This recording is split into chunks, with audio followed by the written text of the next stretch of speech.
Image tag के बारे में। तो इमेज टैग कैसे यूज़ होता है HTML में।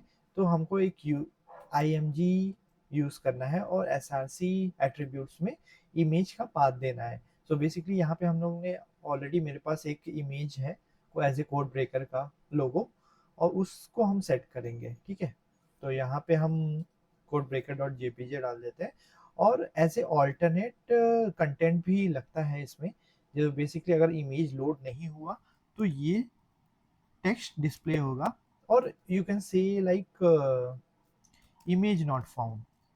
ठीक है, तो जिससे ये पता चल पाएगा कि इमेज में कुछ एरर आ गया है और इमेज अवेलेबल नहीं है। So as a alternate content हम लोग यूज़ करते हैं ऑल्ट, और वहाँ पे टेक्स्ट देते हैं इमेज नॉट फाउंड। ठीक है, तो ये सेव करते हैं अगर हम यहाँ पे।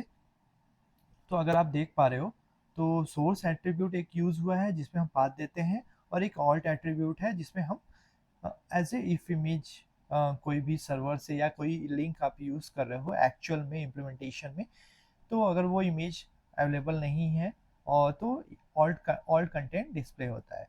तो अब इसको हम एक्चुअल आउटपुट में देखते हैं। तो इसमें आप देख पा रहे हो ये पर्टिकुलरली इमेज डिस्प्ले हो रहा है इन द इमेज टैग।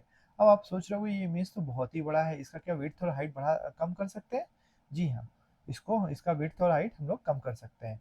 तो इसमें क्या, विड्थ और हाइट सेट करने के लिए either you can use the style attribute and set the width, or you can use their attributes like width here, and you can give 100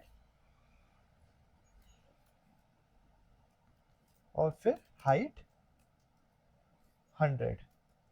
ठीक है, तो ऐसे करने से आप देख पा रहे हो कि ये इमेज का साइज छोटा हो गया है।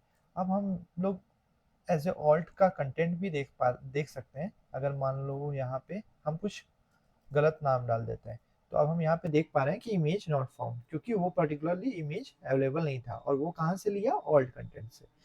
सो होप आपको ये वीडियो पसंद आया होगा और इमेज टैग जो हमने समझाया है वो समझ में आया होगा। अगर कोई भी डाउट है please do comment, I will be happy to help you. Thank you guys.